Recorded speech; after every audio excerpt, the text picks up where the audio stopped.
ही सबसे high profile meeting जो G20 के शुरू होने से पहले रही वो प्रधानमंत्री नरेंद्र मोदी और अमेरिकी राष्ट्रपति जो बाइडेन के बीच रही, लेकिन ऋषि सुनक के भारत आने की प्रतीक्षा भी कई कारणों से की जा रही थी। ऋषि सुनक की जो जड़ें हैं इस क्षेत्र से, जो उन्होंने हाल में हिंदू होने का बयान दिया, वो सारी चीजें बहुत कौतूहल का कारण रही कि सब प्रतीक्षा कर रहे थे कि ऋषि सुनक आएंगे तो क्या कहते हैं, क्या बोलते हैं।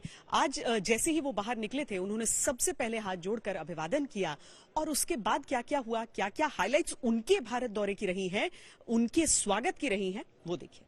Yeah, so I'm a proud Hindu, and that's how I was raised. That's how I am. Hopefully, I can visit Amanda while I'm here for the next couple of days. And yes, we've just had Raksha Bandhan, so from my sister and my cousins, I have all my Rakis. And you know, I didn't have time to celebrate Janmashtami properly the other day, but hopefully, as I said, I can make up for that if we visit Amanda this time. But it's something that is important to me. I think faith is something that helps everybody who has faith in their lives, particularly when you have these stressful jobs like I do. Having faith to give you resilience, to give you strength is important, and it provides an outlook on life which I find particularly valuable. I think there'll be many things that we'll be discussing here at the G20 under India's leadership, and I'm confident that we'll make very good progress on a range of different issues. I think G20 has been a huge success for India.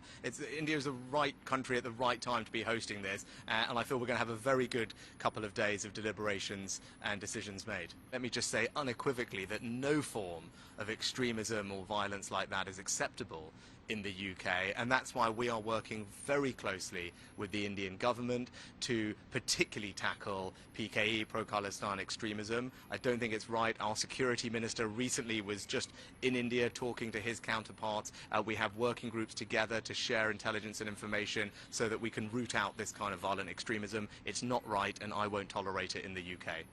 G20 की ये जो बैठक चल रही है वो मुख्य तौर पर आर्थिक जो ढांचा होता है समूचे विश्व का, उसको लेकर जो समस्याएं होती हैं समूचे विश्व की, और इसीलिए भारत की जो डिजिटल इकोनॉमी है उसको लेकर काफी सारे सवाल दुनिया भर के देशों के मन में रहते हैं। अब भारत ने यहाँ पर खास एक ऐसा क्षेत्र चिन्हित किया जहाँ पर डिजिटल अनुभव जो डेलीगेट्स हैं वो ले सकते हैं। अपनी डिजिटल ताकत भारत ने यहाँ पर दिखाई है।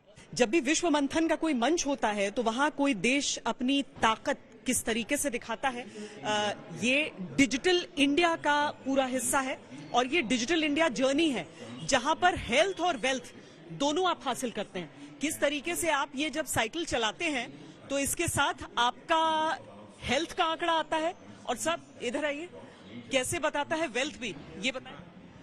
देखिए, इस डिजिटल इंडिया जर्नी पैवेलियन में हम देख सकते हैं कि डिजिटल इंडिया के बहुत सारे ट्रांसफॉर्मेशनल इनिशिएटिव्स जो हैं एक एक करके आते जाएंगे और इसके बारे में आपको इन्फॉर्मेशन पता चलेगा। जैसे कि अभी आप देख रहे हैं आधार आया। आधार क्या है? ये दुनिया का सबसे बड़ा बायोमेट्रिक बेस्ड आइडेंटिटी सिस्टम है। आज की डेट में 138 करोड़ जनता भारत की इससे जुड़ चुकी है और 103 बिलियन ऑथेंटिकेशन इससे हुआ है। हमारा दूसरा माइलस्टोन है माईगॉव, मेरी सरकार। इससे करीब 3.5 करोड़ जनता जो है जुड़ चुकी है और 50 लाख डिस्कशन में इस जनता ने सहयोग किया है। डिजी लॉकर पेपरलेस गवर्नेंस का बहुत बड़ा इनिशिएटिव है। इसमें 190 मिलियन जनता जो है जुड़ चुकी है। करीब 600 करोड़ डॉक्यूमेंट्स इसमें अवेलेबल हैं। इस तरह का साइकिल चलाने से क्या हो रहा है इसमें? जो ये साइकिल जैसे जैसे साइकिल से हम आगे बढ़ते जा रहे हैं, डिजिटल इंडिया के नए नए लक्ष्य हमारे सामने आते जा रहे हैं और उसमें हमने क्या अचीव किया है, हमने क्या प्रोग्रेस किया है, देश की जनता को क्या फायदा हुआ है, ये सारे इसमें दर्शित होते जा रहे हैं। और यहाँ पे इस साइकिल के माध्यम से कितना कैलोरी बर्न हुआ है, कितना डिस्टेंस हमने ट्रेवल किया है, हेल्थ यहाँ से मिलता है, वहाँ से वेल्थ ऑफ इंफॉर्मेशन मिलता है। तो ये सारी चीजें यहाँ पर प्रकट भी हो रही हैं। ये देखिए अच्छा इंटरेस्टिंग तरीका है इसे दिखाने का। यहाँ पर अगर आप हम एक एक करके आगे बढ़ें तो यहाँ आधार, यानी बहुत सारे देश हैं जो वो ये समझना चाहेंगे, ये देखना जानना चाहेंगे कि ये किस तरीके से उनके देश के लिए बेनिफिशियल हो सकता है।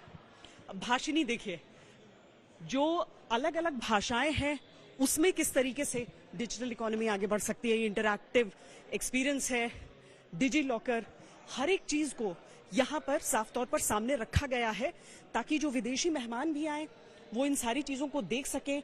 डिजिटल इकोनॉमी की अगर हम बात करते हैं तो भारत अग्रणी भूमिका में है और वो तकनीक क्या वो देश भी हासिल कर सकते हैं जहां पर डिजिटल अर्थव्यवस्था जो है वो इस रूप में नहीं है।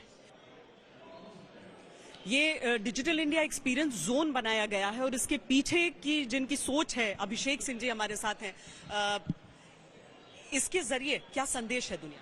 देखिए, डिजिटल ट्रांसफॉर्मेशन भारत की जो स्टोरी है, प्रधानमंत्री जी के निर्देशन जो हम लोगों ने काम किया पिछले 10 वर्षों में, ये पूरा विश्व जानता है। बट अब जब G20 के समय पूरे देश के विभिन्न देशों के लोग जो आ रहे हैं, डेलीगेट्स आ रहे हैं, मीडिया के लोग आ रहे हैं, उनके प्रतिनिधि आ रहे हैं, तो ऑल ऑफ देम वांटेड, उनको सबको इच्छा थी कि हम इसको रियल एक्सपीरियंस कर पाएं कि क्या कुछ है, कितने प्रोजेक्ट्स हैं, कैसे इंप्लीमेंट होते हैं। तो हमने एक डिजिटल इंडिया एक्सपीरियंस जोन बनाया जिसमें इमर्सिव एक्सपीरियंस हो पाए। तो ये बताइए कि यूपीआई जैसे जिन देशों में नहीं है डिजिटल पेमेंट, वो यहाँ पर कैसे उसका?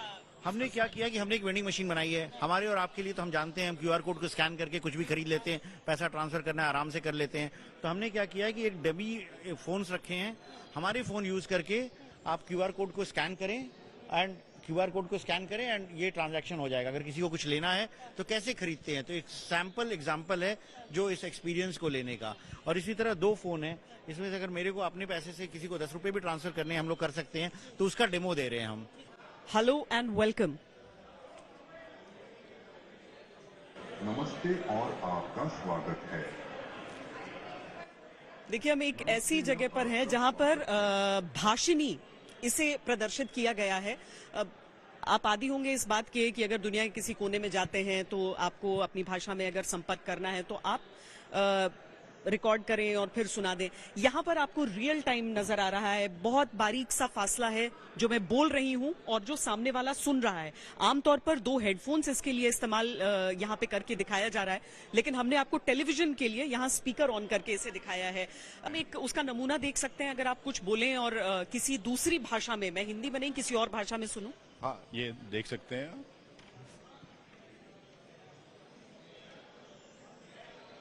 अगर मैं अंग्रेजी में बोल रहा हूँ और आप मान लीजिए बांग्ला सुने हम। बंगला में सुनिए। Hello, how are you? I am speaking in English and it is getting translated in Bangla.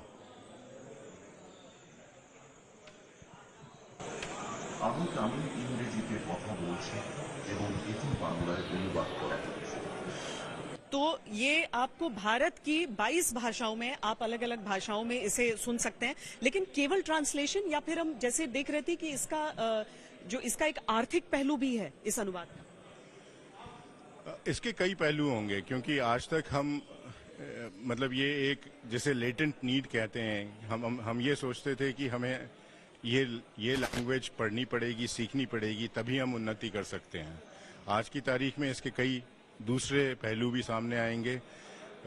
जैसे एक पहलू जो हमने बताया कि आप आज कन्वर्सेशनली पेमेंट कर सकते हैं, तो इट इज लाइक कि बोल के आप पेमेंट कर सकते हैं। आप किसी चैटबॉट से, जैसे हमने ये चैटबॉट लगाया हुआ है जुगलबंदी का, तो इसको आप अगर क्वेश्चन बोलेंगे तो वो क्वेश्चन अंडरस्टैंड करके फिर आपको आंसर मतलब करेगा। बोलना होगा, लिखने की जरूरत लिखने की जरूरत नहीं है। तो आप जब speech as a medium use करते हैं तो आपका डिजिटल डिवाइड चला जाता है और कुछ हद तक लिटरेसी डिवाइड भी चला जाता है। तो आप लास्ट माइल को अपने सिस्टम से कनेक्ट कर सकते हैं, डिजिटली कनेक्ट कर सकते हैं, ताकि वो सारी चीजों का लाभ ले। अंतर्राष्ट्रीय प्रतिनिधिमंडल के जो लोग हैं वो आ रहे हैं अलग अलग देशों के, आपके पास समझ? अभी आएंगे, आया नहीं है, अभी आएंगे। तो उनके लिए हमने ये किया है कि हमने इंटरनेशनल भाषाओं को भी इंटीग्रेट किया, जिनके हमारे पास मॉडल्स इंटरनेशनली अवेलेबल हैं, तो वो एक डेमोन्स्ट्रेशन के पर्पस पे होता है। केवल डिजिटल ट्रांजैक्शंस ऐसा नहीं है कि भारत की भाषाओं, बल्कि वो अपनी भाषा के अनुसार भी कोई अगर देश इंटरेस्टेड तो उसमें फिर आप लोग आगे बढ़ सकते हैं। तो देखिए, जो अलग अलग पहलू दिखाए जा रहे हैं उसमें भारत अगर डिजिटल इकोनॉमी की बात करता है तो उसे किस तरीके से सिंप्लीफाई करता है कि अगर आप पढ़े लिखे नहीं भी हैं पर आप डिजिटल इकोनॉमी का हिस्सा होना चाहते हैं तो भाषा आपके आड़े नहीं आएगी। उसके लिए जो जितने भी ट्रांजैक्शंस आपको करने हैं वो आप अपनी भाषा में कर सकते हैं, अपनी भाषा के जरिए कर सकते हैं। उसकी एक कोशिश यहाँ पर डिजिटल इंडिया के जरिए आप देखिए। G20 में आते हैं दुनिया भर के देश और भारत ने ये भी इंतजाम किए हैं कि देश भर के जो प्रदेश हैं वो दुनिया भर के उन देशों के सामने अपनी कला, अपनी खासियत का प्रदर्शन कर सकें। वैसे तो G20 के अलग अलग बैठकों के जरिए भी उन्होंने किया, लेकिन ये जो क्राफ्ट्स का पूरा क्षेत्र यहाँ पर बनाया गया है, जहाँ पर चीजें नुमाइश के लिए रखी हुई हैं, वहां पर क्या क्या है, क्या खासियतें हैं और उनको क्या उम्मीदें हैं इस G20 की बैठक के साइडलाइंस पर रहने से, वो हम आपको दिखाते हैं। दुनिया के बड़े बड़े देश जहां पर हैं, वहां भारत के प्रदेश ऐसे ऐसे आर्ट जो शायद एक संघर्ष भी कर रहे हैं अपने वजूद के लिए, और ऐसे ऐसे आर्ट जिनको पूरे विश्व में ख्याति है।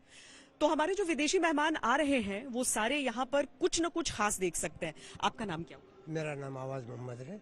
यहाँ पर लाख का काम, लाख का काम कर रहा हूँ मैं यहाँ पर। मतलब लाइव आप बना भी रहे हैं और दे रहे हैं? आज क्या बना रहा हूँ, दे रहा हूँ। जैसे छोटा चाहिए तो छोटा, बड़ा चाहिए तो बड़ा। तो ये आपने हाथ से तैयार किया है। ये सारे के सारे हेड वर्क है और लेडीज के साथ मिलकर ये काम कर रहे हैं। कितने का दे रहे हैं आप? ये 500 का। 500 का। सारे विदेशी मेहमान यहाँ पर इसको देखकर, देखिए लाख को डाइंग आर्ट भी कहते हैं, हालांकि लाख का मतलब ही लाख हो जाता है लेकिन इसके बावजूद देखिए इस तरह की चीजें अगर यहाँ तैयार हैं, मैं ये आपसे खरीदूंगी। और आपके पास डिजिटल पेमेंट भी है। लाजवाब। देखिए, और ये नाम को भी तैयार करके यहाँ पर असल में मेरा ध्यान इसीलिए आया क्योंकि इन्होंने मेरे नाम के लिए एस तैयार किया था, जो कि एक ब्रोच है जिसे मैं अपने जैकेट पर या ऐसे पहन सकती हूँ। और उसके बाद मैं इस ओर आई तो एक से बढ़कर एक चीजें देखकर मेरी आंखें खुली रह गई हैं। और ये चूड़ियां, लाख की चूड़ियां बहुत सारे प्रदेशों में, बिहार प्रदेश में भी यहाँ पर किसी भी शुभ काम के लिए बहुत इसे समझा जाता है। तो यहाँ देखिए, मैं ये सारी चीजें देखते हुए लाख की इस कला को, जो कि विदेशी मेहमान भी देखेंगे और यहाँ पर हम आपको दिखा रहे हैं। और इसके साथ ही हम बाकी जगहों पर भी आपको लिए चलते हैं डिजिटल पेमेंट करते हुए, यहां से कि हम डिजिटल पेमेंट यहां पर फोन पे के जरिए हम करके और उसके बाद आगे बढ़ें। देखिए, अलग अलग प्रदेशों से सब यहां पर आए हैं। यहां पर ये जम्मू कश्मीर की एक बानगी आप देख सकते हैं, श्री रियाज अहमद खान, जो पापिया मैशे जिसे हम जिस आर्ट को जानते हैं, देखिए यहाँ पर वो बना भी रहे हैं और यहाँ पर सारी चीजें वो रखी भी हुई हैं। आप श्रीनगर से हुए? हाँ जी, मैं जी। मेरा नाम है रियाज अहमद खान, मैं श्रीनगर से बिलोंग करता हूँ। तो ये सारी चीजें आप यहाँ पर आपने यहीं बनाया है? हाँ, यहीं पर बना रहा हूँ। ये चीजें भी यहीं पे बनाए हैं। हाँ। ये जो ये है और ये भी बना रहे हैं। और ये कितने का होगा? मान लीजिए मैं ये बोलती हूँ आपसे, मतलब ये हो गया मतलब 9,500। 9,500। हाँ, 500 का भी है, 1200 का भी है, 1500 का भी है। अलग अलग रेंज में डिपेंड्स वर्कमैनशिप, डिपेंड्स चीजों पर।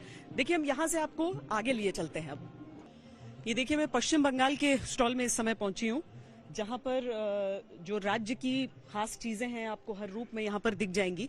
पर मैंने सुना है मैडम कि बड़ी महंगी महंगी साड़ियाँ यहाँ पर हैं। नहीं, सस्ती से महंगी साड़ियाँ हैं। सबसे महंगी क्या है? सबसे महंगी जामदानी साड़ी है, कोरा सिल्क पे। हाँ, जो कि 2,19,000 का है। 2,19,000। क्या है इसमें, किस तरह से बनता है? हैंड वोवन है, इसको हम लोग जामदानी बोलते हैं, जो कि सिंगल स्पूल वीविंग है इसमें। इसको बनाने में एक वीवर को अप्रोक्सीमेटली 8 से 10 महीने लगते हैं। 8 से 10 महीने एक साड़ी को बनाने में? एक साड़ी को बनाने में। भारत में जो विविधता है वो आपको पूरे विश्व में कहीं नहीं दिखेगा। जितने राज्य और उन राज्यों के अलग अलग जिले, उन जिलों के अलग अलग शहर, कस्बे, यहाँ तक कि गांव में कोई ना कोई ऐसी प्रतिभा, कोई ना कोई ऐसी खासियत होती है जो कुछ अलग ही संदेश दे जाती है। और ये है अंडमान निकोबार, यानी कि भारत का कोई ऐसा हिस्सा नहीं है जहां का प्रतिनिधित्व यहाँ पर नहीं है। क्या खास ये आर्ट है? खास ऐसा है कि वुडन हैंडीक्राफ्ट है, जो वहीं पे जो वुड कैटेगरी है ये सूट का, ये सिर्फ अंडमान निकोबार में ही पाया जाता है। अच्छा। और ये टर्माइट फ्री है, इसमें कुछ होता भी नहीं है वैसे। ये जो मौका आप लोगों को G20 के जरिए मिला है, आपको क्या कहना है इस मौके पर? मैम, ये तो एक छोटी सी खुशनसीबी है, क्योंकि ये शुरुआत भी अंडमान में हुआ था। ये फर्स्ट कर्टेन रेजर इवेंट भी अंडमान में हुआ था और क्लोजिंग के वक्त भी हम इसके एक भाग है, तो उसके लिए हम बहुत ही खुशनसीब है हमारे। Thank you. अब देखिए जब G20 के लिए जब सारे प्रतिनिधिमंडल कल से जब वो बैठकें शुरू होंगी, जो अलग अलग सत्र शुरू होंगे इसके, उस समय सबसे ज्यादा प्रतीक्षा है कि यहाँ पर आएंगे, इन सभी स्टॉल्स में जाएंगे। अब तक यहाँ पर G20 के वर्किंग ग्रुप्स की अलग अलग बैठकें चलती रही अलग अलग राज्यों में, लेकिन ये एक मौका है कि राज्य आगे आकर अपनी कला को दिखाएंगे उन प्रतिनिधि मंडलों के जरिए दुनिया के सामने।